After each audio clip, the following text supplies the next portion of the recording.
welcome your host, Mr. Sidney Brownwood.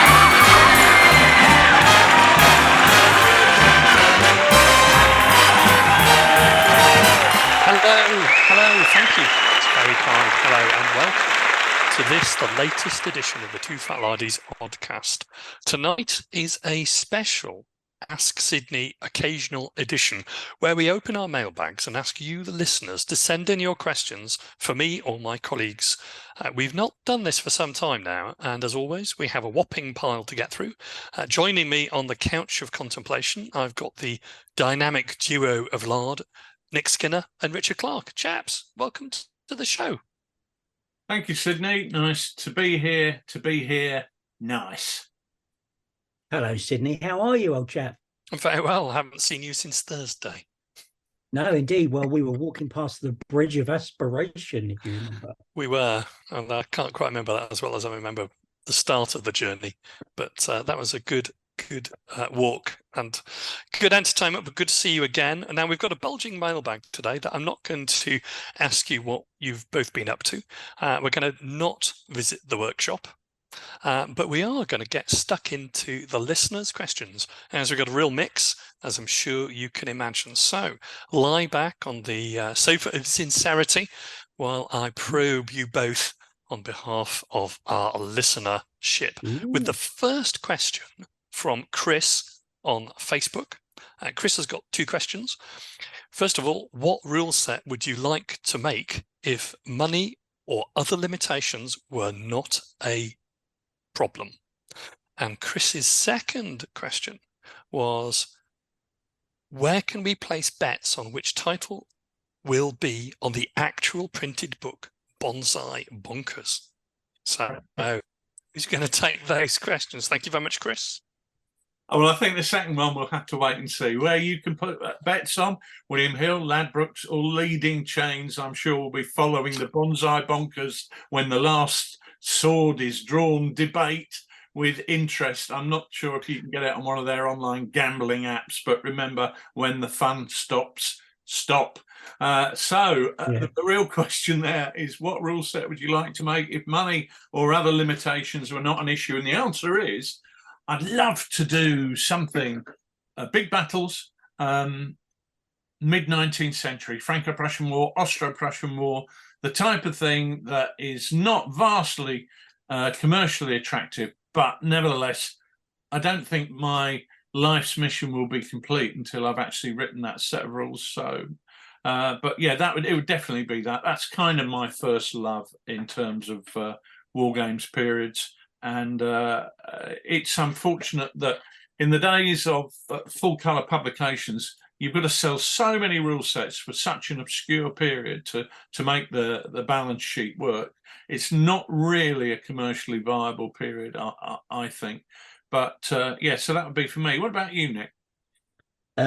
I'll go back to the boats, I think, Rich, because commercially boats and ship rules don't have as big a market as some others, but I think I'll go back to boats. KMH2 would be one of those, of course. I think I'd love to be able to play some more of that. Charlie Walker has done some really good stuff around some rule adaptations for Kiss Me Hardy 2, which he's playing at various Lard days, which is fantastic. And I'd like to if money and other limitations were not there, if there were time more than anything else, if we had the time to play more of these games and to develop more of these rules, I'd love to spend more time with Charlie doing a bit of KMH2. I'd love to go back to Hello Sailor and think about some World War II variants on ships and do a bit more of that. I think, yeah, it's more time. That's the real limiter. Money or time limitations. I think you can always find a little niche for some of these rules. You can't necessarily find a big market, but it's the time that prevents them, really. So I think I'll go boats, and I go smugglers. Rich, remember we did some work on smugglers, doing some things around them. I'd like to do some more thinking about how that would work, how you do smuggling campaigns. I reckon smugglers would work perfectly with the whole sort of Bonsai Bonkers, flashing blades genre, the way Sid's doing that. So maybe we could get down to do a bit of smuggling once Bonsai Bonkers is out the way. That sounds good. I mean, I think one of the things that I was thinking about, both for the Musketeers version and the Japanese version, was having, whether it's in the rules or not, or whether it's in a supplement, or whether it's just in a special, but there would be the space to have a ship-based combat. I mean, those are featured in various sort of 17th century sort of literature, and also films, and also there's Japanese fighting which takes place on board boats and ships. So that would be easily to adapt to something like pirates, and you're not the first people to have mentioned that, so that's a possibility. I think one of the rule sets which would be really fun to do is something which makes gives the Lard treatment to a really quite complicated but much beloved period. And I've been in a wayward sort of fashion thinking about sort of pre-dreadnoughts and dreadnoughts and late 19th century and early 20th century naval warfare, and really sort of, because I found some old ships in one of the cupboards, and that's a really complicated period, but there's a really interesting sort of mix of different nationalities and different ship designs and styles and different levels of those games, as opposed to just Jutland and Tsushima, but I don't think anyone's really sort of come up with a set of rules which would be, really suitable for that earlier period. But it's a bit like when we played Hello Sailor, but I seem to remember we just kind of didn't really take that set of rules to its logical conclusion and trying to make something simple out of a technologically very complicated period. I think that would be quite an interesting exercise if, as Chris says, money or other limitations were not an issue. Do you know what I'd really like to do, Sid? If there were no money or other limitations, I'd like to create a generic set of rules that would allow some of those great hex-based games with the counters from the 70s and 80s, a nice generic set of rules that allowed them to be played without having to go into that horrible mechanics that go with those rules. So a kind of generic set of rules to do that. That'd be a good one. Remember, we bought a plastic Battlefield. It was like a suitcase. I can't remember who made it, but it doesn't really matter. We bought a plastic suitcase which had armies in it and this, that, and the other.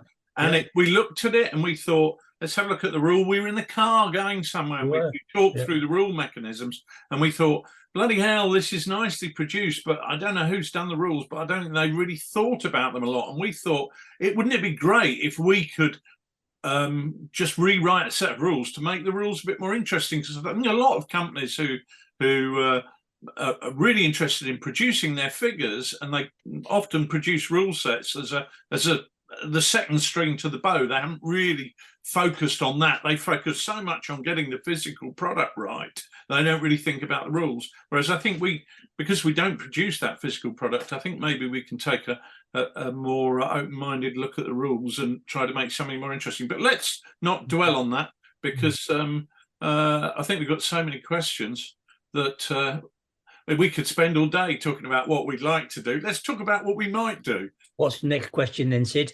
Well, the next question is a completely different theme, because Dominic in Bavaria worryingly asks, will there be Sidney Roundwood merchandise anytime soon? I have one of those signed autograph photographs, and I'd be interested in buying more merchandise. It's a troubling question, Dominic. Seek help immediately, please.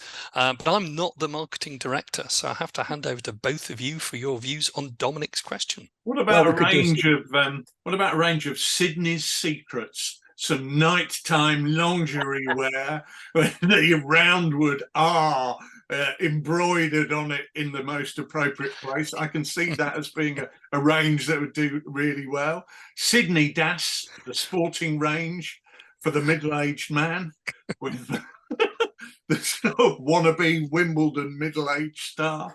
I don't know, what sort of ranges would you see Sydney having his brand on, Nick? By Sydney Asda? Yeah, no, I can see, Wargamers are big T-shirt wearers, so there's a big T-shirt market out there. I think for Sid, we could imagine going around a show where every corner you turned, you've got Sid's face looking back at you off of the stretched chest of some large Wargamer. Wouldn't that be fantastic? Everywhere you turned, you'd see Sydney's face at you. I think clothing has got to be it. It's got to be your sartorial elegance, Sid. How about a range of Tuscan red chinos? You could launch that. I can promise that that would be a wargame show I would not attend. All of these possibilities are just too horrific to contemplate. I'll have to speak my tailor. I don't think any of this is possible, but we'll consider that question The T-shirt further. doable. Thank you, Dominic.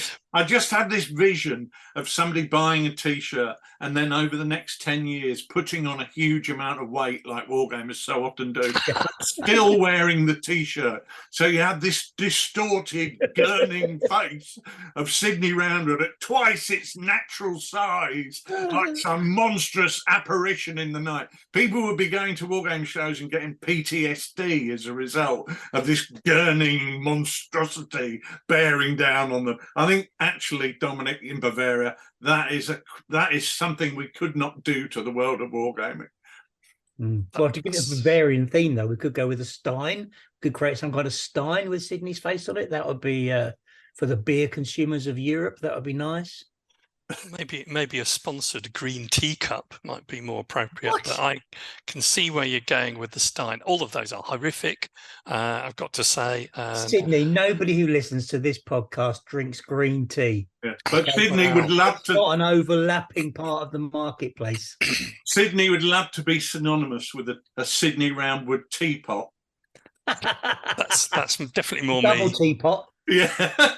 I'm sitting here and I can see 2 teapots from where I'm sitting, but we'll move on swiftly with no more of this tomfoolery, because we have a sensible question, a very good question from Jeremy in Bury. Do you think that the rules that TooFatLardies release will move away from the trademark characteristics of shock, variable movement, and those sorts of mechanisms? And if so, what would drive that change? That's easy. No, nothing. I think they're so embedded in it, aren't they?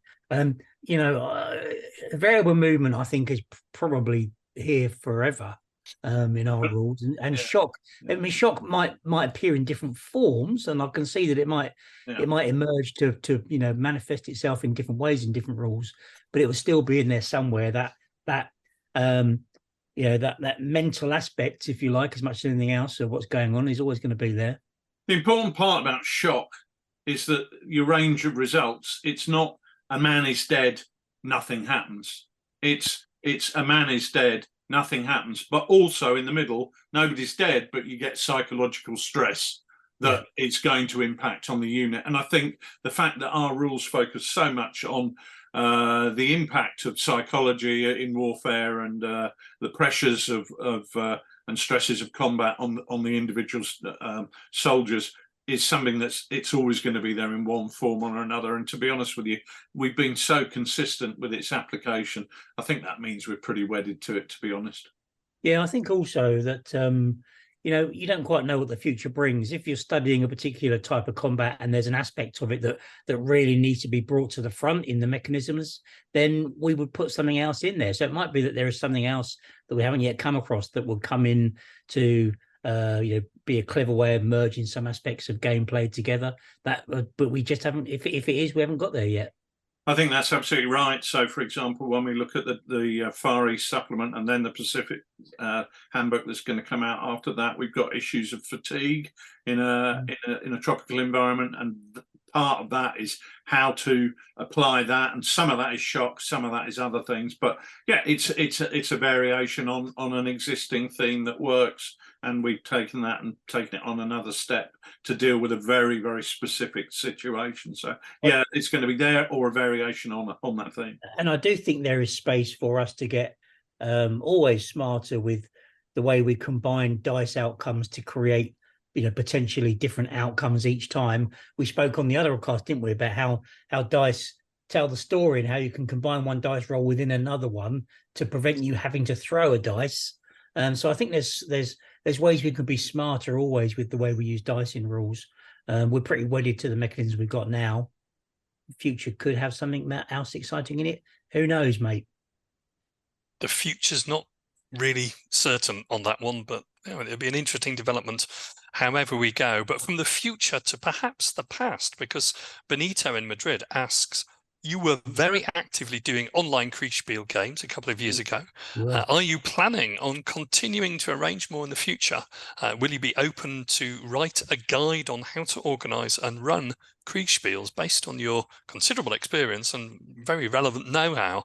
I thought that was a good question, because obviously we have done a lot of Kriegspiels. I tend to think that, the ones we did as a club and some of the ones that you did before, lockdown were really great, but they did take a lot of time, I know. But what are your thoughts on Benito's question? Well, it's funny, actually. We've just been asked by a friend of ours who's currently serving in the Brigade of Guards, and he has asked us to do exactly that for him because he's very keen to see how he can use that in a professional environment. So that's something we're just in the process of organising. So I certainly think there's a book there somewhere on how to use Kriegspiels without actually using them straight out the bag, and I feel that that's something that we should do at some point in time.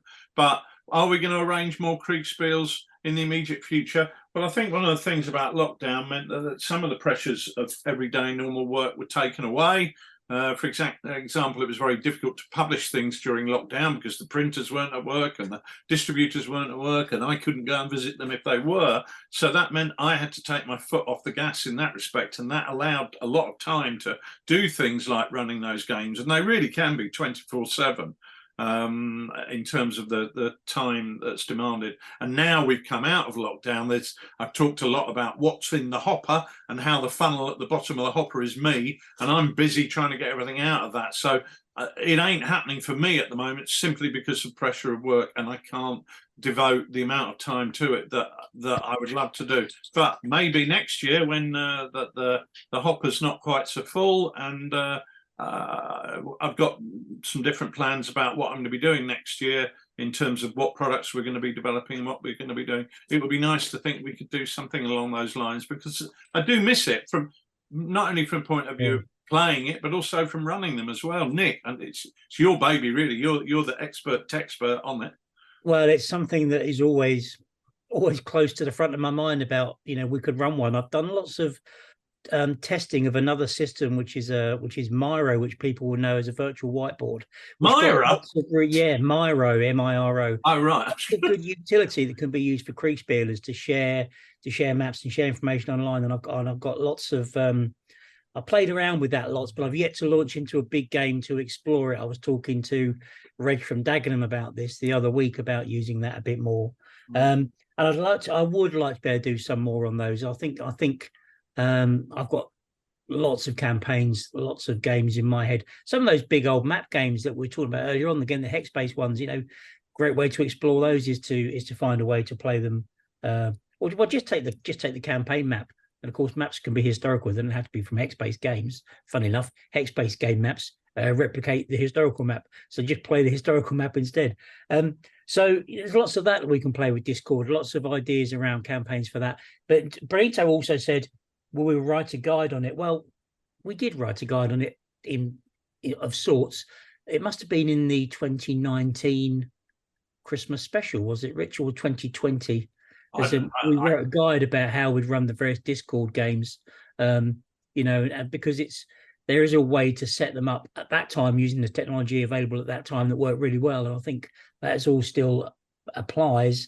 So have a look at that if you've not seen anything else. That will give you an idea about how to set it up, because it's really crucial that you keep player engagement high. That means that you've got to keep people with a good connection through to the umpire, got to keep them with live updates, and the bigger the game gets, of course, the more demands there are on the umpire. And one of the reasons I've not plumped back into doing any of them lately, exactly as Rich says, is that they're a significant investment of time from that umpiring side. They're so rich in terms of mental investment that they really, don't enter them too lightly, is my advice.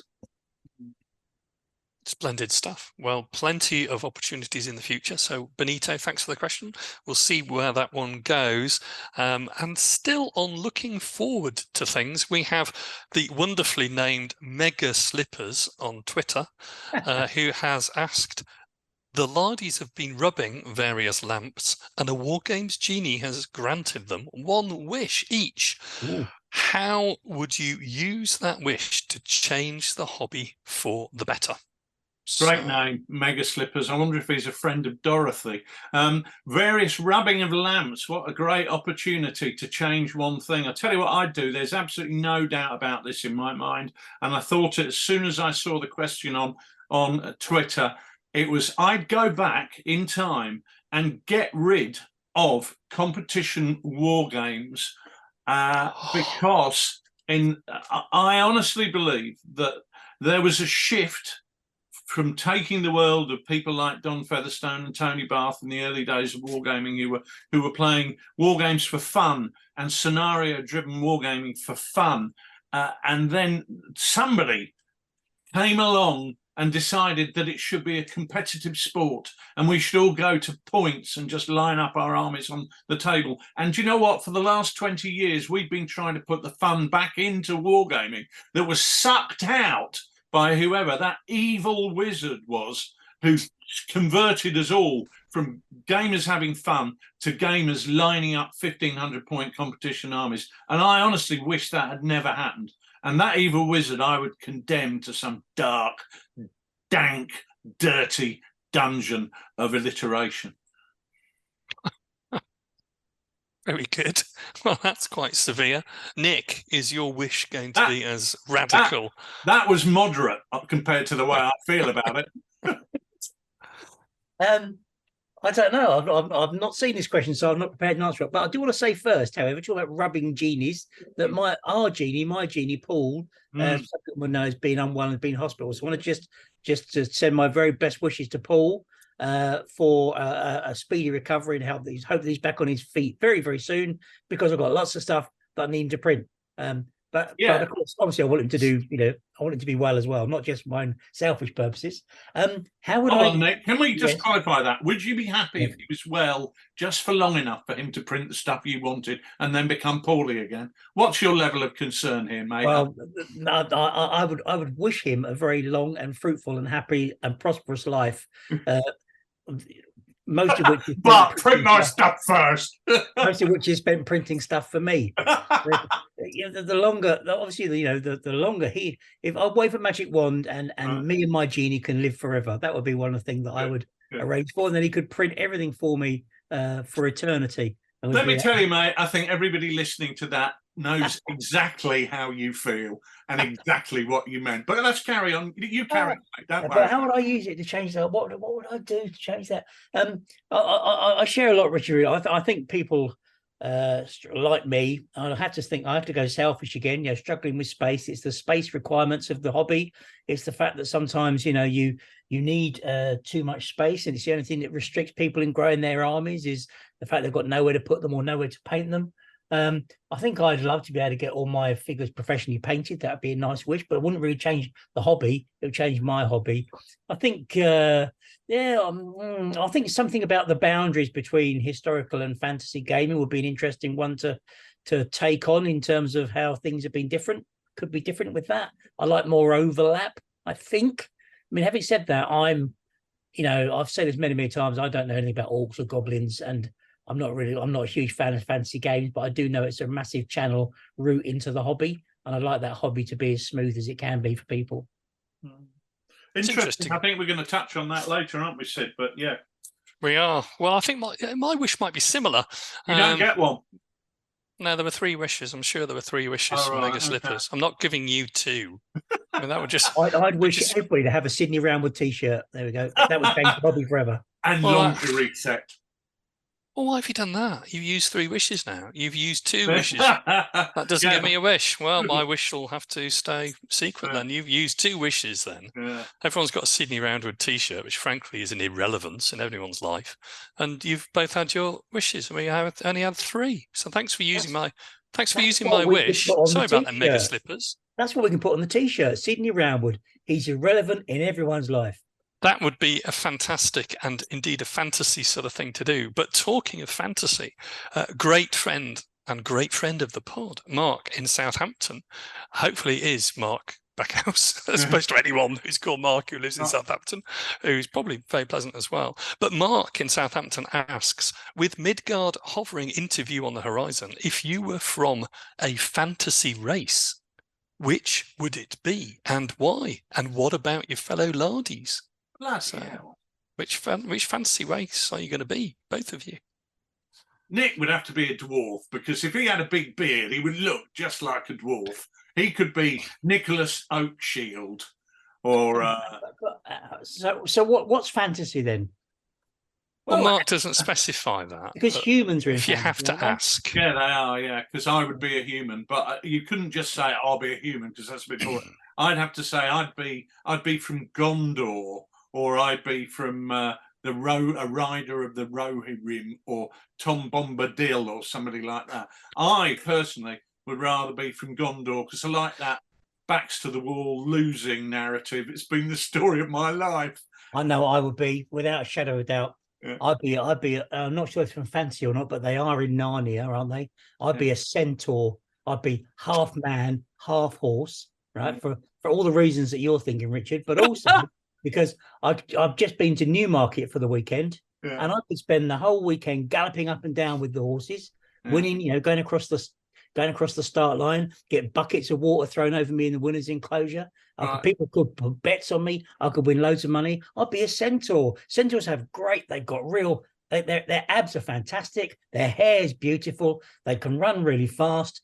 The only downside of being a centaur is you couldn't paint your own figures. You'd have to send them off to be painted by somebody else, because I've never seen anybody with hooves paint anything. No, I don't know any war games with hooves. Do you? No, but I also think that's a ridiculous answer. But that's a ridiculous question. You've got to take fantasy seriously, mate. You can't just be a half man, half teapot like Sydney or whatever. Well, in fantasy, you might as well say you'd like to be in one of Sydney's lingerie pieces. That's more fantasy than you can't take fantasy seriously. You cannot take seriously. You can't be a fantasy Nazi. You can't say that your fantasy is right and my fantasy is wrong. That's what I really loathe about fantasy, is that, you know, with history, at least you can say that there's some basis in fact, but with fantasy, it's almost like it is fact, but actually it's not. Tolkien, you've got that wrong there. Tolkien is fact. No, it's not. No, it is, mate. Believe me. It's just a story, mate. Yeah, but it's a factual story, mate. A bit like the Bible, mate, sort of thing. Now interesting. So it's more of a belief. Sydney's waving his arms. Don't touch on religion and politics. We're getting into hotter water. We are. So, well, I would be from Gondor and be there, holding the line against the hordes of Mordor, and Nick would be My Little Pony, prancing up and down at Newmarket, having people bet money on him, which, fine. Great. I'd probably go for an elf. You would do, mate. You'd be a perfect elf, a complete pillock. Elf and safety. Yeah, I was thinking more of the high elves as opposed to the bloke with a little green uniform on and a red cap. Not a Hull elf. I don't know if there's a Hull elf. Is that a fantasy race? I'll have to confer with Mark. Could be, mate. It could be. Why? No reason why it's not. It's just as plausible as all the others. Anyway, Craig in South Australia fortunately rescues us from that discussion. Like Baywatch, not Baywatch, like Bondi, like that the old Bondi thing. They do rescuing, don't they? Was there a Craig in Neighbours? There was a Craig in Neighbours. Yes, I don't know if it's the same, because that was, I think, set in Brisbane. Melbourne. So South Australia. So maybe it's Craig in South Australia from Ramsay Street. South Australia, mate. That's Queensland, Melbourne.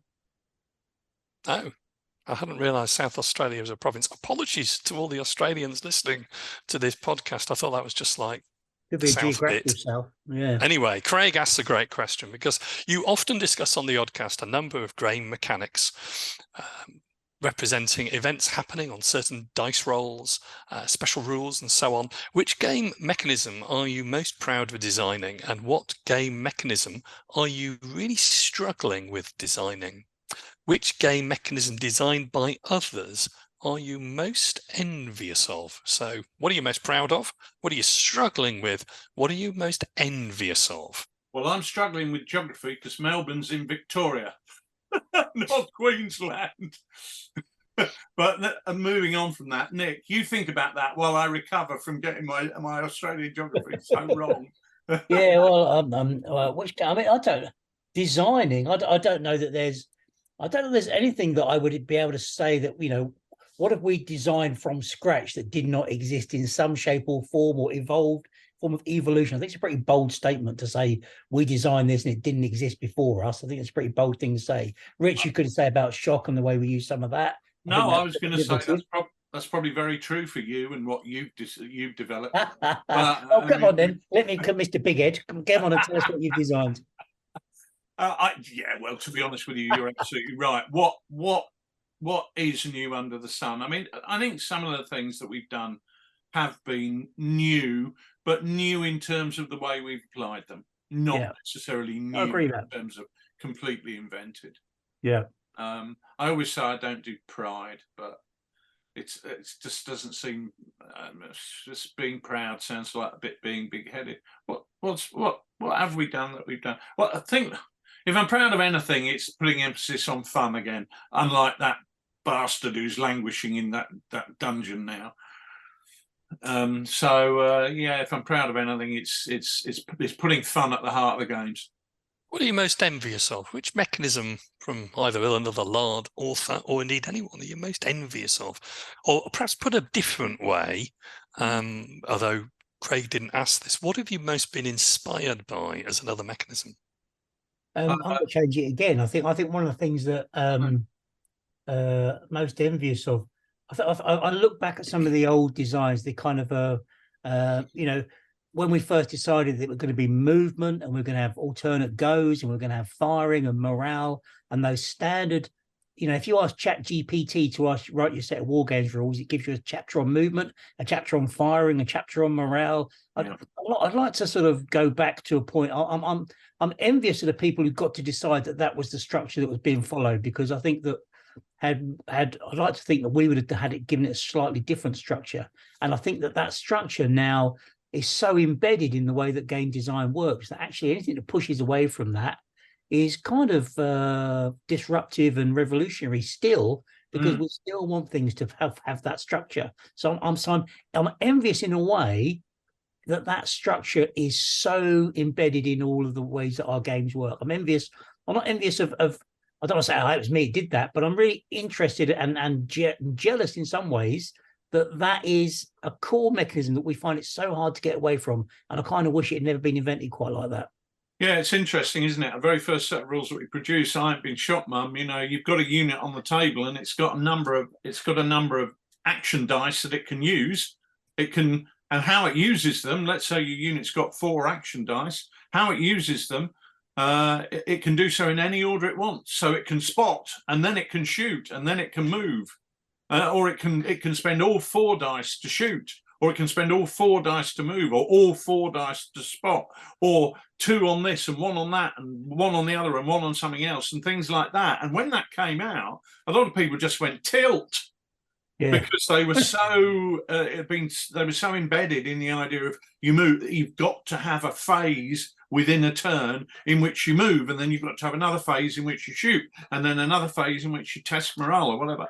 And I do know what you mean. I mean, I guess hopefully, I think if there's one thing that we have done is we've taken it away from move, shoot, melee, morale, and gone, actually, it's not really about that. Those things are important, but we can streamline those, because the real big thing that we want our games to focus on is command and control and the problems associated with that. So I'm proud of it.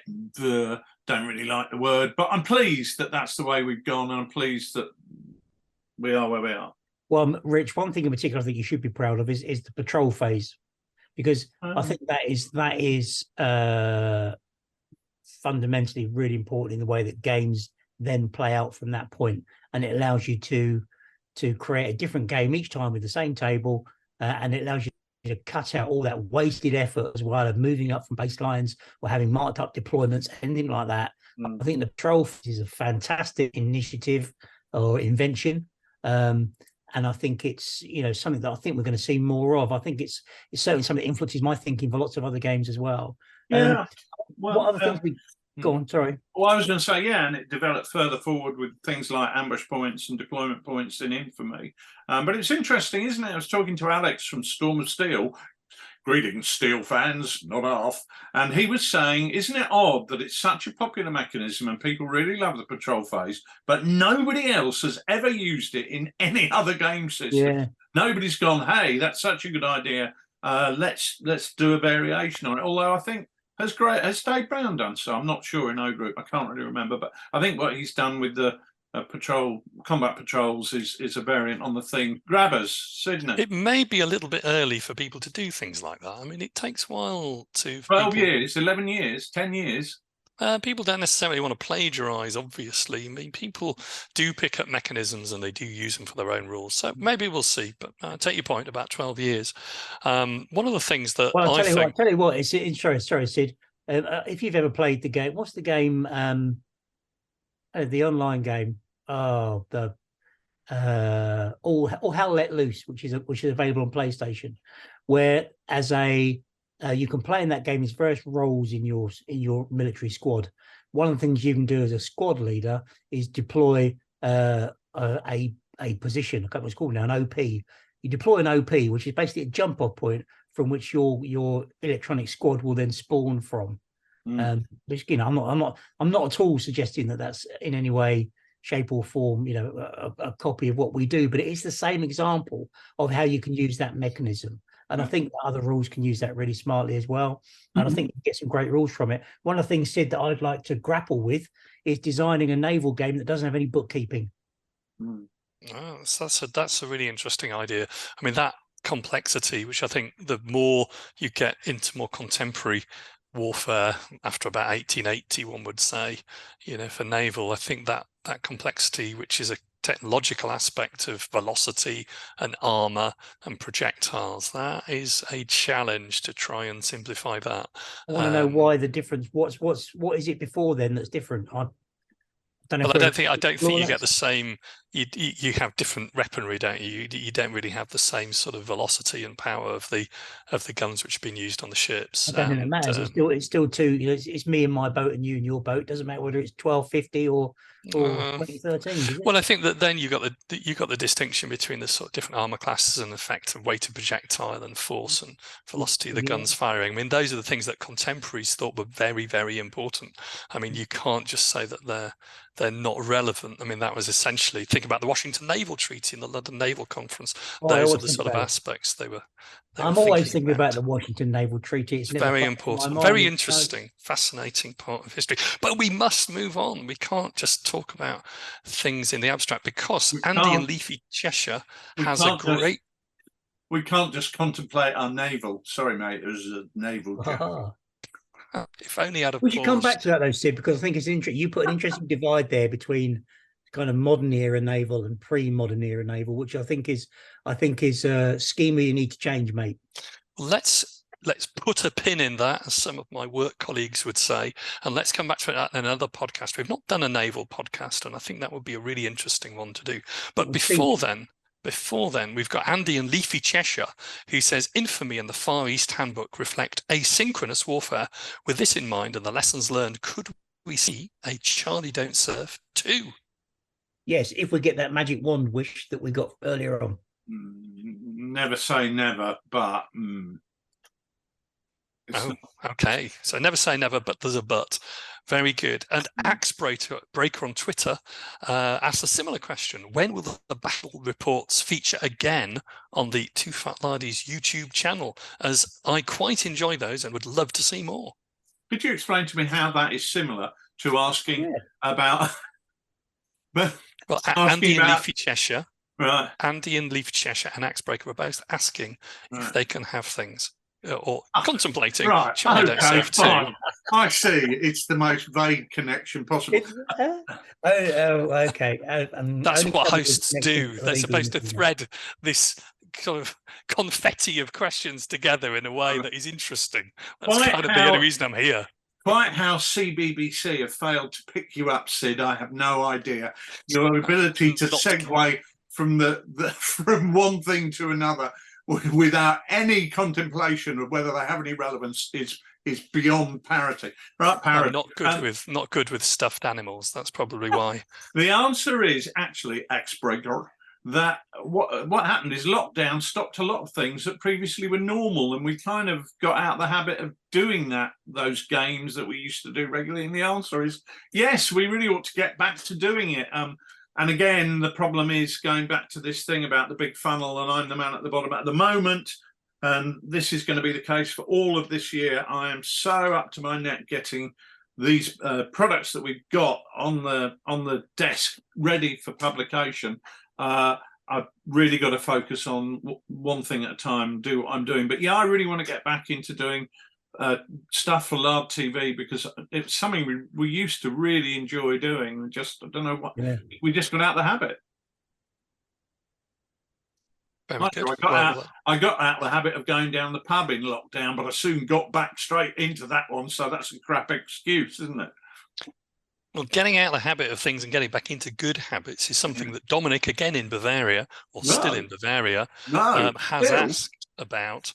Having played What a Cowboy almost exclusively as a multiplayer game, we're now trying Chain of Command with 4 players. Do you have any advice on how to get good multiplayer games going other than just increasing the size of the game? So it's the relationship between the players that Dominic's interested in focusing on in games of Chain of Command, both of you. Well, Big Chain of Command is the place to start, isn't it? Big Chain of Command, where can you get Big Chain of Command from, Rich? The free download, mate, from the webpage. It's absolutely free and no cost involved at all. Just download it for absolute freeness. And where do you get that from, mate? What website would that be? Is it wssmagazine.com? No, sorry. That's the one they always talk about on the other podcast. That's it, mate. www.TooFatLardies.co.uk, mate. That's the website. And I've no idea where Big Chain of Command is. Let me do a search now to see if I can find it. It's probably on that. It's probably on Lard Island News. So Big Chain of Command. It's one of those things that gives a nice structure, because if you're going to take what is basically a 2-player game and make it for 4 players, you can just have it so that one person has the Chain of Command dice and you kind of share the load. We do that quite a lot with some of our games, don't we, Rich? Where people 2 minds play as 1. That's something that we do quite a lot of. But with Big Chain of Command, we have players rolling their own hand of command dice. That actually works really quite nicely as well. But obviously, the clue's in the name. It's bigger than a normal Chain of Command dice. You might have 2 platoons of infantry, or you might have a platoon of infantry with a troop of tanks attached, maybe. So I think it's important, that the players understand and have some time together to plan what they're going to do. I think that's really important in those games. Very often I see them launched into where one player decides to do one thing, and one player decides to do another, and they kind of get caught up in the inertia that creates. So give them some time to plan is a nice idea, I think. Try and make sure they're clear on what their briefing is, if you're giving them briefing, and that they're both clear on what role they're going to take once they step onto the battlefield. That's for the sake of the game, and also for the sake of their enjoyment of the game. I think that's quite important.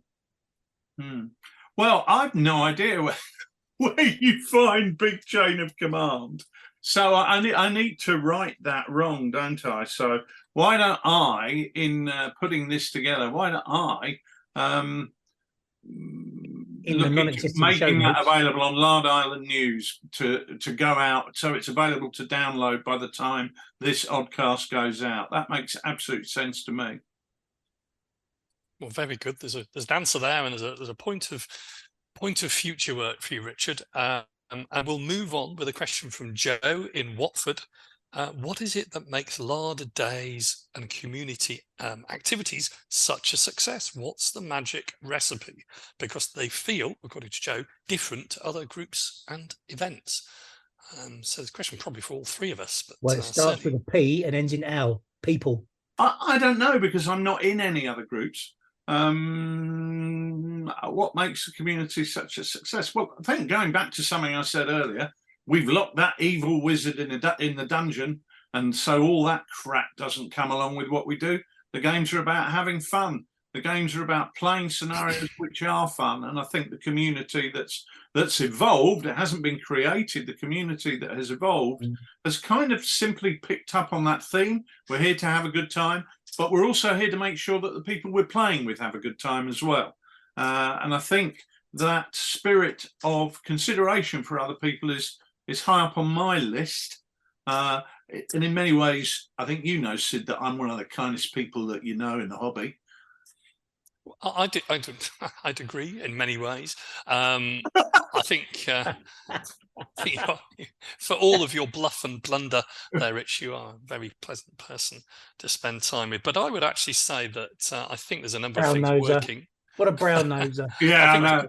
Well, I've got to keep this gig going, haven't I? But apart from that, I mean, I think there's a number of things working there. So I've long thought that, you know, as the hobbies evolved, we've kind of evolved as a hobby community about what we want. And I don't just mean miniature historical wargaming. I do also mean, you know, not just historical, but other miniature wargaming and also role-playing as well. People are much more focused on people, much more focused on the enjoyment and creating enjoyment. I'm sure there's pockets of the hobby which are dominated still by things like competition wargamers, but I'd like to think that even in those competitive circles, people are much more focused about having a good time with people, even though they're playing up to the limit of the legislative fashion of the rules, than just trying to hammer them by essentially cheating, as people sort of used to do in the late 80s and early 90s. So hopefully the hobby's kind of matured and moved on from those one or two instances. But I do see with other groups, we see it in our club, we see it with other communities that we may be peripherally members of, role-playing communities playing things like Games Workshop games. There is a real spirit and an interest in narrative scenarios, as opposed to, you know, what the GW gamers would call open play. And I do think that that's personally for the good, because I think that brings out all the good things in the hobby which I enjoy. So I don't think it's just us, I've got to say, Joe, but I do think that that is something that we really focus on in Lard days. Yeah, I agree, Sid. I think whenever people come together with shared beliefs and values, they somehow create something that they really enjoy. And that's what happens on Lard days, when people come together with the same belief, the same spirit of openness, the same sense of camaraderie, the same values in playing the games. They allow themselves to be open and trust each other, and consequently they have really good fun. And I think even people that have come before that have not played a game, say they've never been to war games, what they have come with is an open mind, and the open mind has then allowed them to connect and to make friends, really, which is what it's all about at the end of the day. You know, it's a community of friends playing games together. Very good. Well, on to the next question after that. When Dice Go Bad, another great Twitter name, I think, in Durham, says, is there a noticeable difference between a war game and a simulation? Is it better to stick to one or the other, or are best games a combination of the two of them? Depends what you want from a game. It's a massive question. It's a huge question. I mean, that's a big issue and a half, mate. Yeah. Surely, by definition, if you develop a game about dancing mushrooms living on the planet Zog, then that can be a game with any rules in it at all, and you can make up the backstory and you can make up everything completely made up. Whereas if you're doing a war game which is about World War II combat, you must have an element of simulation in there. There must be an element of simulation, because if I said, oh, this pea shooter shoots the full length of the table, whereas this 303 rifle has a maximum range of 4 inches, people would just go, I'm not playing this game. It's ridiculous, because it doesn't, and they may not use the word, it doesn't simulate the various ranges of different weapons. So to a degree, in any historical war game, there has to be a degree of simulation, because you're attempting to replicate some facts which are unavoidable. But I don't think the question's about that. I think it's a bigger question about, can you simulate the stresses of command, or should you just play a game? And I think really the best games are a combination of the two, where you get the appropriate degree of balance. You know, what do you want the game to be about? If you want to create a game which is all about the penetration abilities of certain different shell types against armor plate at different thicknesses and angles, then you're probably going to have to err on the side of simulation in an attempt to create a game that is really nerdy and focused on exactly that. Whereas if you're just playing a World War II tank game, you're probably going to go for more game mechanisms, but they've still got to have a degree of simulation so they're pertinent and relate to reality. But I think it's a bigger question than that answer. Yeah, it's where do you put the simulation, isn't it? Is it the simulation in your experience? Yeah. You know, do you want to experience, or do you want to experience about? Do you really want to experience it, or do you want to play a game? Because the truth is that we want to play a game, right? We don't want. Nobody wants to find themselves in that, in the real situation. But can it simulate the activities that go on there? It can behind the scenes. You know, a good rules, good mechanisms will take those simulation of armor class versus shell, caliber, and velocity, etc. And it will do that kind of simulation, but it will do it behind the scenes. It doesn't do it in a way that shows it in front of you, that you can actually see that, you know, this 20 millimeter shell has penetrated 6.2 inches of armor. It doesn't show you that. It just shows you the outcome of it. So I think you can get, we want games to be fun, right? I assume, okay. Yeah. But we can also use them to learn from. And I think if we use them to learn, they've got to have significant elements of simulation in it for the learning to take place. I think it's a really great question, and I think it is a big issue in its own right. Yeah. I think there are some games some environments that when you look at them, you think, well, this will make a better game than a simulation. So What a Cowboy, I think, is a great game. And I think to myself, well, would I ever use that to simulate the sort of Hollywood Western? Yes, definitely. Would I use that to simulate the Johnson County Range War, which is all about stock breeders, grazing rights in late 19th century America? And I'd probably say, well, no. But I think that would be more of a simulation. But at the same time, that in itself would be a fascinating campaign to try and replicate. So that would be a great Kriegspiel, wouldn't it? That would be a great Kriegspiel. You'd use the maps, you'd use, all of that. That's a different type of game. Yeah, fighting about water rights in the Powder River country. That would be a great and interesting game. It's a question of what the focus is of the game. What is the game that you're trying to bring to people? If you had it on a table and you were trying to play the Johnson County Range War with What a Cowboy, okay, that might be fascinating for you, the game organizer, but would people be really looking for that? What are they looking for in a game? How have you presented the game? What have you offered as the experience that you're presenting? What are they really after? Are your participants in a game, your fellow wargamers, are they interested primarily in a simulation or a war game? I think somewhere both of those things are on the scale, but it's partly a question of asking, what am I trying to do, and what am I describing the game to be about? Interesting crossovers here, Rich, with the conversations we've had in the ops room with the various military people doing war games or simulations, or where would they fit on this continuum, is a kind of interesting one to look at, because they're very much selling it to themselves on the basis of a simulation, where they are taking they're taking the fun out of it for professional decision-making challenges like that. So they definitely say this is simulation, but actually you could put a member of the public through the same exercise, and they say, well, it's very often you just played a war game, just gaming it. It's not really, they wouldn't see it so much as a simulation. So it also depends on what your own perspective is, what's your start point, as whether you're perceiving it as a simulation or as a war game, I think. But it's a huge topic, Sid. I don't think we can really answer it in this forum, mate. We probably can't, but we do have another couple of questions which we might be able to. So John in Pennsylvania says, can we get an update on the status of Algae, the World War I aircraft game? Hope to see version 2 in the near future. And Alex in the Midlands says, when will the Chain of Command First World War rules ever see the light of day?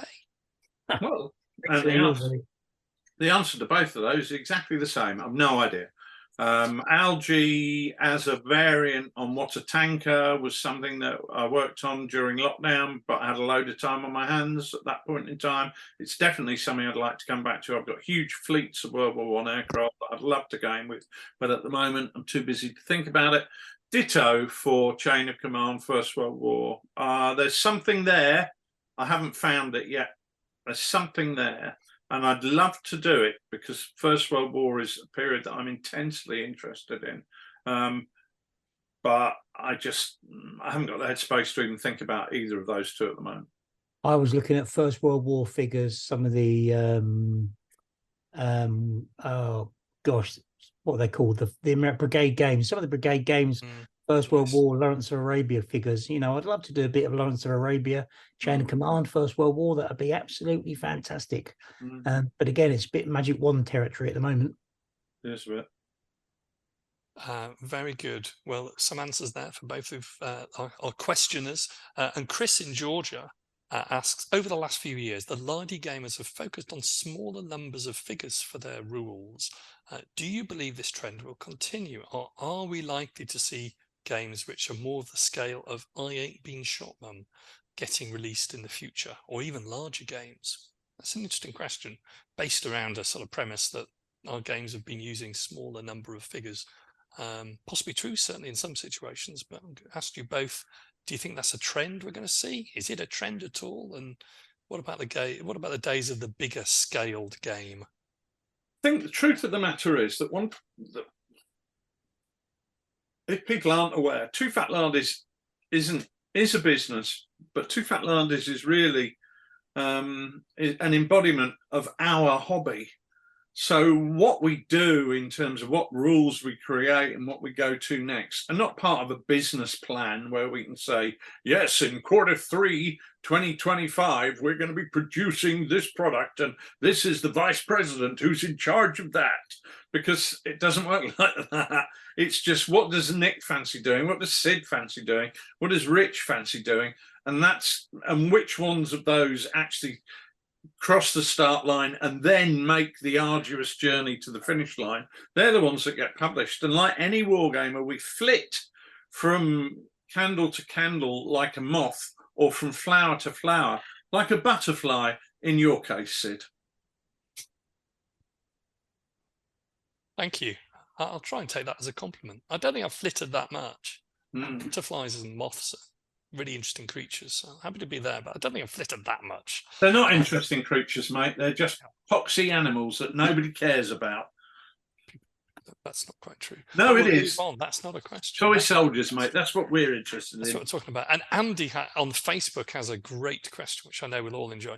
Andy asks, or indeed says, starting a new business is always nerve-wracking, especially during the start of a recession. This is even more so if you're promoting a product that you and your social group enjoy, but are unsure if the public at large will be as enthusiastic.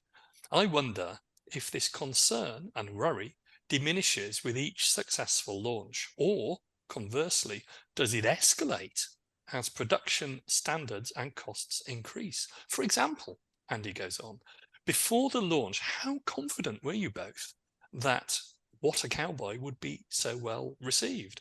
After all, it's a bit of a departure from what TooFatLardies have done before. Does the phenomenal success of What a Cowboy ease the nerves around the imminent launch of Bonsai Bonkers? Well, or do you just think, sorry, last bit of the question, or do you just think, yes, this has been well researched and play tested and should do well? So I think there's a really relevant. I think the real key point there is what he says about starting a new business is very different to having a business that's 20 years old, because what you need if you want to sell your product is you need your product to be visible to people who might be interested in it. And it's a lot easier to achieve that visibility when we've got a business that's been going for 20 years. It's a lot easier to achieve that when we like to think that what we've created so far over those 20 years has been well received and people have enjoyed playing it. But do I ever sit back and think, this is easy, I know that we're going to make our money here? No, I damn well do not. It is financially worrying is probably the wrong word. You have to take a serious look when you're considering producing a set of rules as to how financially viable it will be, because Andy is absolutely right. The costs have increased tremendously in terms of what we now have to spend when we produce a new set of rules. I mean, Chain of Command has got a lot of moving parts in terms of, you know, it's got jump off points, it's got the patrol markers, it's got tokens, it's got dice, and they all have to be tooled and paid for. I mean, I can't remember what the figure was that it cost us in terms of producing Chain of Command, but I think it was certainly over 25,000, and it might have been less than £35,000, and that's an investment where you have to pay that bill within weeks of the rule set coming available. That's a very, very large amount of money. I mean, there have been times when we produced rule sets and I didn't have the money to pay for it if it hadn't been a success. Well, we're now in a situation where we do at least have enough working capital to fund the next project. So to a degree, the pressure is off, because in the old days, if we didn't fund it, we were in trouble. Whereas now, if we don't fund it, yeah, we can still pay for it. The problem then comes is we don't have an unlimited amount of working capital, and if the project doesn't work, then whilst we can pay for the one we're about to do, so for example, if when we release the Far East Handbook, if that is a complete disaster, that takes a big chunk of cash out of our working capital. That makes it difficult to do the next project along the line. So there's still real financial worries. But yeah, it does become easier in terms of the fact that you feel, well, at least people know who we are. And we also know how to show that product off a bit better. So, for example, making of the films for What a Cowboy, a lot of people said they like that. And what we're trying to do there is not look at this fabulous product. This is the best product ever, and it makes your teeth white and your hair beautiful and glossy. What we're saying is, look, this is how it works, which is a bit different to just being one of those corny adverts. Although we have done some corny adverts, but that doesn't. We try and do walkthroughs.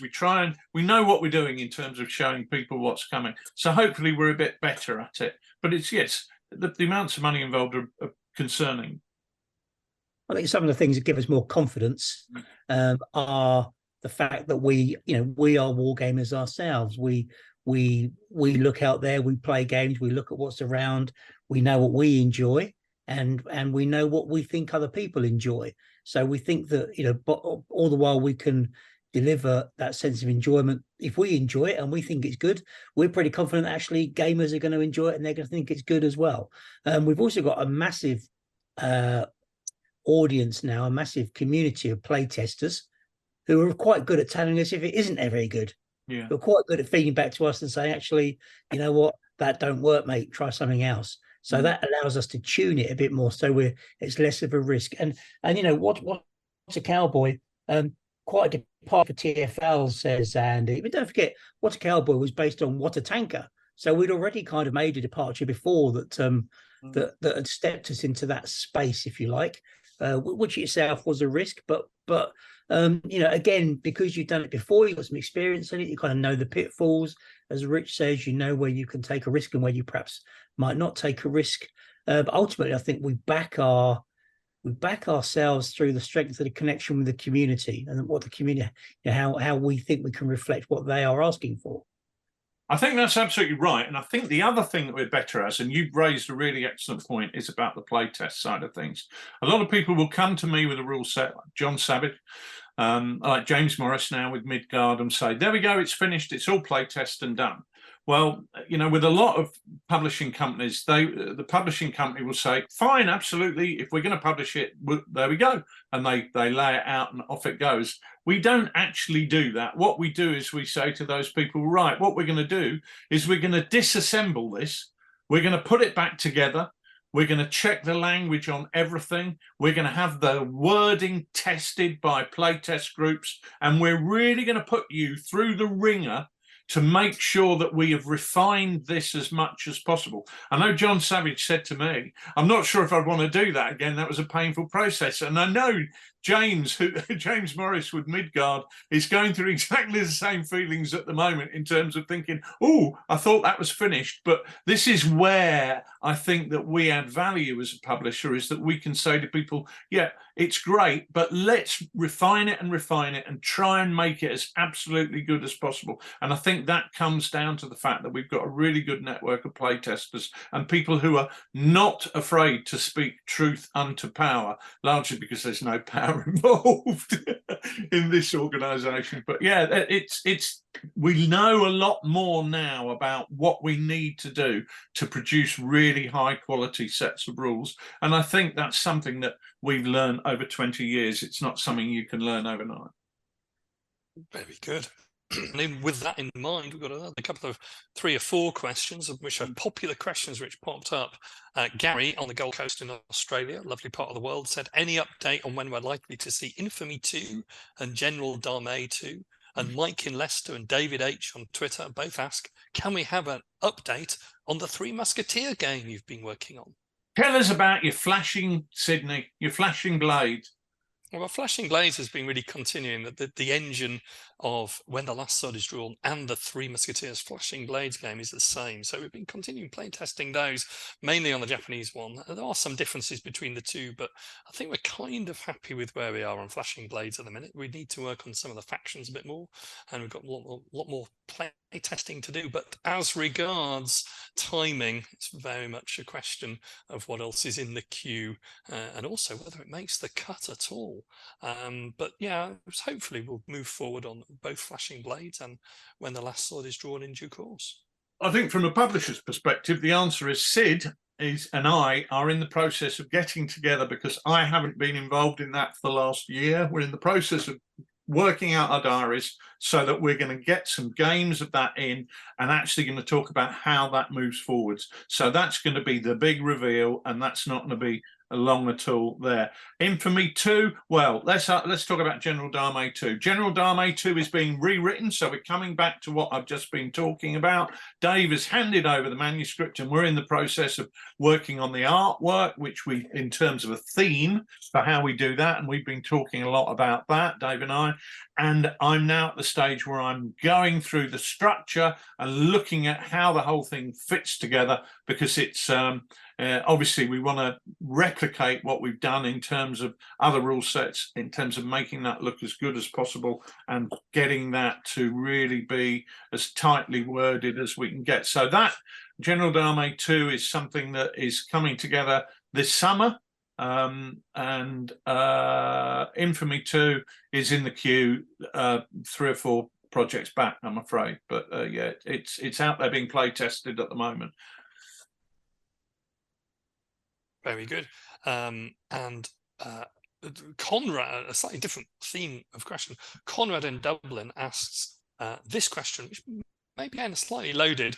Why do you think fantasy and science fiction gaming is more popular than historical gaming? Well, it's a question there, or an assumption there. And Conrad's question ties in with a question from Andy and the Friends of General Haig, which prompted a lot of debate on Twitter.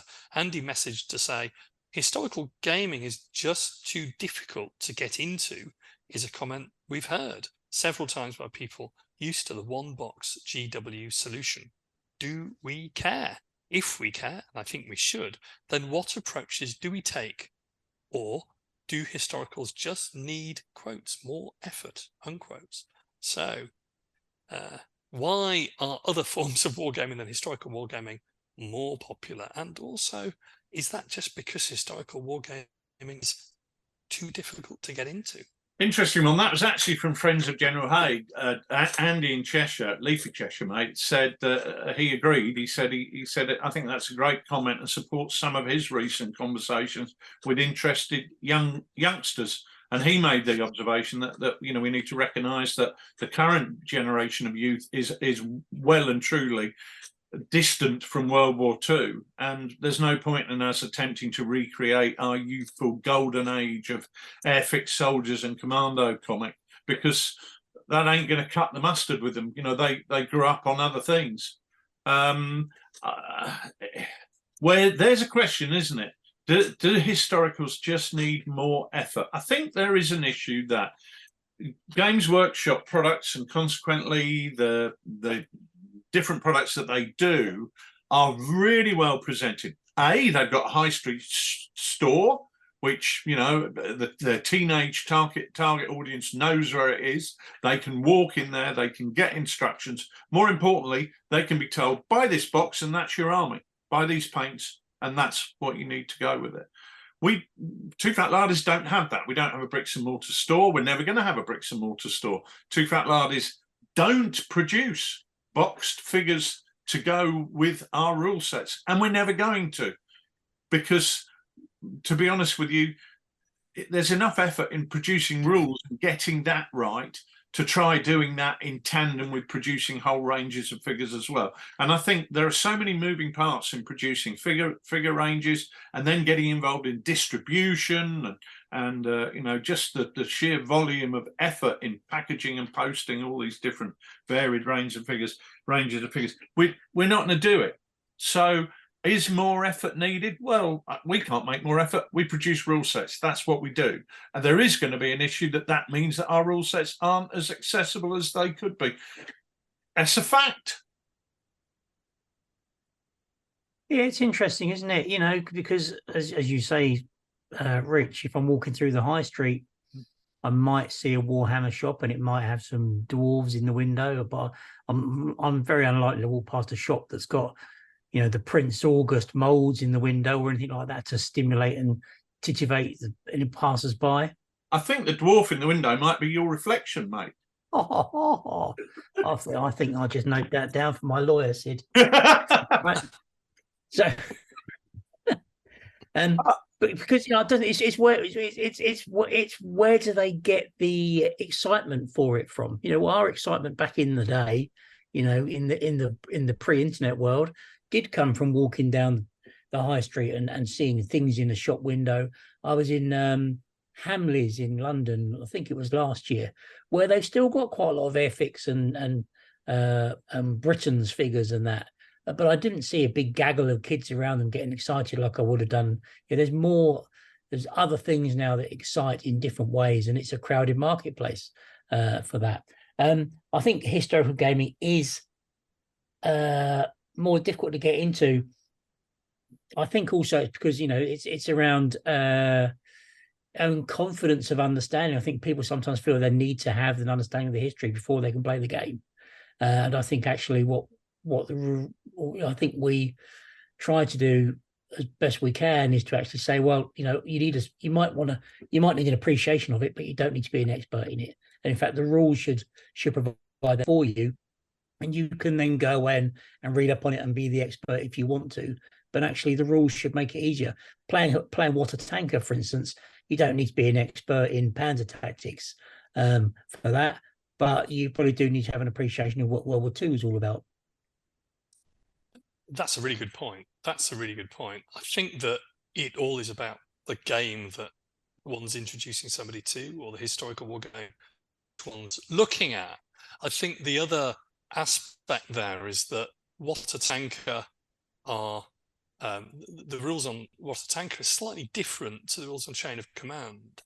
One set of rules you wouldn't need to have a necessarily in-depth knowledge of any tactics, but another game you might play, for instance, Chain of Command, it would be certainly useful to have that knowledge. So there's different entry points to those games. I don't think it's fair to say historical wargaming is universally difficult to get into, but I think certain aspects of historical wargaming are more challenging. But then you would also say the same of certain GW games. There's a huge amount of lore which has been built up, and experience and background fluff, which I think some of the Games Workshop games you need to have before you really immerse yourself in. There's others which are pickup games. So it's really a question of what the game is that one's looking at. And don't Warlord games do a brilliant job in terms of replicating Games Workshop in the historical marketplace? Well, okay, they don't have quite the same number of bricks and mortar stores, but they've got some great figures. They've got rule sets. Where do the majority of Chain of Command players come from? Well, the majority of Chain of Command players under 40 come from Bolt Action. They play Bolt Action first because it's the bridge from Games Workshop games. They get to 35 and realise that they can't hang around with a load of 13-year-olds in their local Games Workshop stores, so they start playing historicals, because as you get older, potentially you have a bit more appreciation of history and what's gone in the world simply by a process of osmosis, without actively going out and trying to find this out. You picked up some knowledge along the way, and you just think, hey, why don't I start? Why don't I have a go at this? And then you think, why don't I play Bolt Action, because it's a really accessible game that allows me to make the transfer. And then so many of those people, after playing Bolt Action for 1, 2, 3, 5 years, say, why don't I try Chain of Command? And they you know, if they like it, they stay. If they don't like it, well, it doesn't matter, because it's all about what do you enjoy. Well, isn't that just the point? You know, it's a question of transference and evolution. You wouldn't necessarily start your historical wargaming journey in cop that, you know, the rules that I particularly love on the Boer War that we did, you know, those campaigns. But I can pick up my First and Second Boer War. You wouldn't start there. I don't think No. you'd start there. No, but I can pick up my orcs and I can paint my orcs however I want, right? There's no, you know, I don't have to research how to paint them. Whereas if I do World War II, I've got to try and presumably paint them in a way that makes them look like Napoleonics. I've got to do a bit of research about what they're going to, you know, what they're going to look like. That's a lot easier to do. That's a lot easier to do now than it was when we were young. I agree. If I'm painting and don't know, I just at my painting desk tap on the what does an Italian's underpants look like, and there they come up on the screen. Underpants of World War II, and it's all there. The answer's brown. Underpansionidelduce.com. Yeah. That's a fundamental distinction between historical wargaming and other forms of non-historical wargaming, though, isn't it? I think if you even start the journey towards historical wargaming, you're accepting the limitations or constraints, or, you know, the attraction of trying to recreate history. The clue's kind of in the name. I think you kind of take that on board, and if one feels that that's an additional complexity, then so be it. But I think here's the risk, right? If you have an average 5-year-old, whatever that is, the average 5-year-old, and you put a box of Hinchcliffe Napoleon, you put a box of Napoleonics in front of them, and you put a box of Orcs in front of them, they're going to be more interested in the Orcs than the Napoleonics, right? But I don't think we should be scared of that, because it's the gateway. It's the gateway that then gives to the historical hobby later on. If we show them the historicals too early, they will become potentially they just don't like it and they switch off. Whereas if you let them play with the Orcs first, it becomes the gateway, as Richard said, to the historical gaming, I believe. I think there's another really important point, and we touched on it earlier on in the answer to Jeremy from Barry's question, and that is, why do we think of ourselves as a subset? We should be thinking of ourselves as being in the same hobby. Yeah. We should be thinking of ourselves as gamers, and the game I'm playing at the moment is historical, but next week, like today, I was up in Nottingham at North Star, and I was looking at some boxes of Oathmark figures for Midgard, because I'm looking to build armies for that. So I'm going to, you know, I don't see me playing Midgard as much different to me playing Chain of Command. One is not better than the other because it's historical, or because it's fantasy, or because it's whatever. They're both games, and we should be more inclusive about the way we think about the whole thing. So are you going to play Warhammer then, Rich? It doesn't. It's not on my list of things to do. But I don't play a lot of other people's games anyway. I've never played Warhammer Ancient Battles. I've never played so many things that apparently everybody in the world has played. But I don't give a toss. I've just played what I've played and enjoyed what I've played. And going forward, I'm so busy playing games that we produce, I rarely get a chance to play anything else. So it's a bit of a, am I going to play that? Well, yes. If I went to somebody's house and they said, "Hey, Rich, I thought instead of playing Chain of Command, we play Space Pixies Go Mad on Uranus. I said, well, go for it, mate. Especially if you're wearing Sidney Roundwood range of whatever space costumes. Beautifully segueing into the next two questions, in fact. Yeah. Andrew in Ireland asks, when are we getting the Chain of Command Pacific book? And Nathan on Twitter, interestingly, says, when can we get our eager hands on the much anticipated game shamefully slandered as Bonsai Bonkers? Bonsai Bonkers is a badge of courage, mate. Is a badge of distinction, not a slander. Pacific, well, we're going to do the Far East Handbook first. Let's see how financially successful that is, because going back to my point earlier on, if nobody buys the Far East Handbook, then you're never getting the Pacific Handbook. So let's keep our fingers crossed that people buy it. And Bonsai Bonkers, well, I refer the honourable gentleman, to the question previously. Very good. Same answer as for the Musketeers.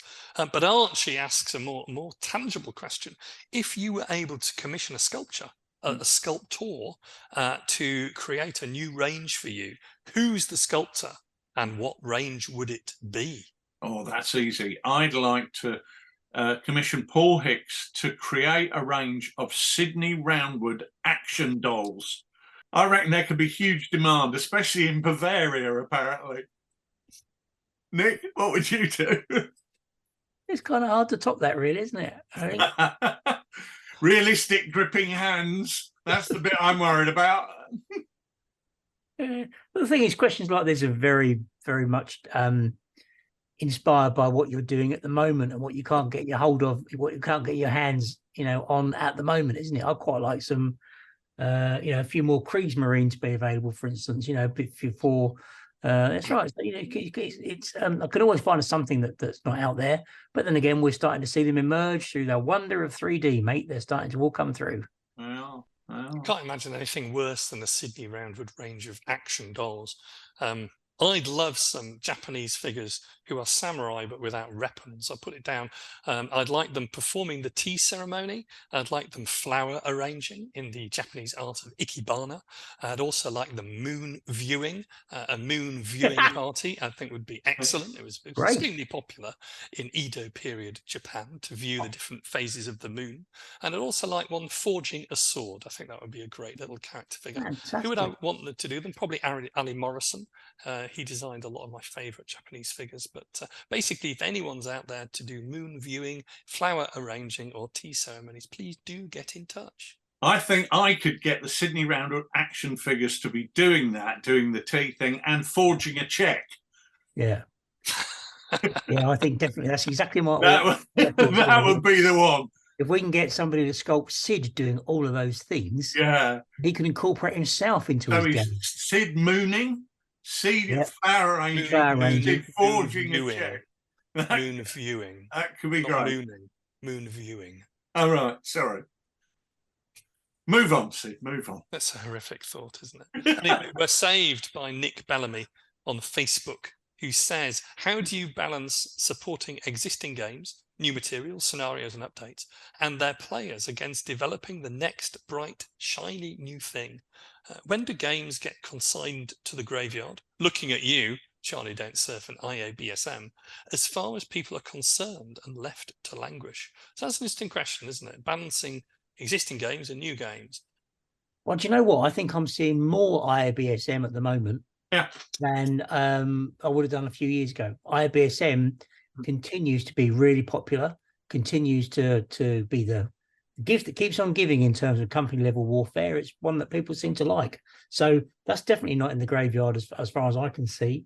I don't think. I think these days we're very good at going back and having it retro. Things that we thought were history are now not, and people are finding them because they're coming into the hobby or coming to TooFatLardies games for the first time and trying things from the back catalogue, and they're enjoying them. That's great. I mean, we don't tend to have much time to be able to do that because we tend to spend a lot of time play testing what we're working on now. And then once it's out there, we don't have that much time to play it because we tend to go on to the next thing quite quickly. But that's why game stays are so good when we get to go and play play the games with other people that they're enjoying, Rich.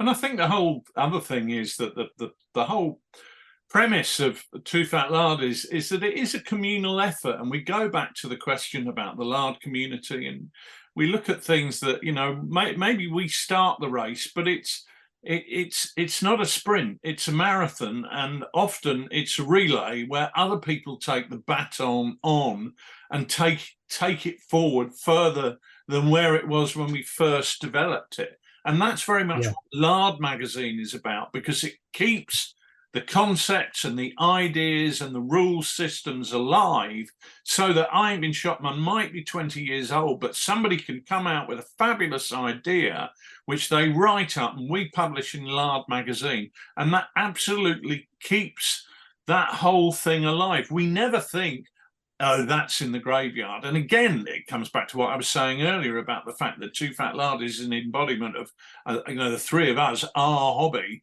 and what we happen to be enjoying and doing at that point in time. So if we're not doing I Ain't Been Shot Mum now, who's to say that we're not going to be doing it moth-like or butterfly-like or any other attractive insect that Sydney is particularly keen on? Who's to say that we don't flutter back to it in our fluttery type way in the future? The answer is nothing's dead. It's just that some things aren't currently on the top of the pile, and that's, as I say, the community. The more people take our ideas, develop them, and do interesting things with them, the more we love it. Sounds great. And then a similar question in that vein. We have one from Tom asking about the winds of Lard. Where were they blowing? I think we've possibly answered that one. But the answer to Tom is they're blowing in the wind. The winds of Lard are blowing in the wind. Very good. We probably should have some music there, but we don't. We're slightly cheap. David H asks, what are the different ways to simulate the fog of war at a micro level? Is there any one around that corner, for instance, as opposed to a macro level? What reserves do my enemy have, and how do they differ? Fogs of war in a small macro scale and a micro scale. That's a big issue, mate. That's a big issue. Can't answer that here. David, we have put you down for a big issue. Congratulations, sir. And well, the fog of war at micro level, you know, it's things like jump off points, isn't it? You know, I know where my enemy is, but I don't know exactly where he is. You know, that's the kind of fog of war for that. Macro level, what reserves my enemy have? Well, there's so many different things. So, for example, at micro level, you would have jump off points. At macro level, you might have maps. Exactly, I mean, it depends on your battlefield, and that depends on how. So that's a huge question that I'd love to answer, but it's a big issue, isn't it? Maybe for the next show, Sid. Maybe for the next exciting next show with the naval big issue as well. Who knows? Well, that's all we have time for tonight. We do have some other questions that time means we simply haven't been able to address. But these were actually some large questions we thought would make great big issues for the future. So don't despair if your question doesn't seem to have been answered. So my thanks to all the listeners for posting the questions and for listening tonight. That's all for us until next time. So it's good night for me here, and good night, I think, from both of you. And yes, good night. Thank you for listening. And Roger and the boys can now play us out. Go for it, Rog.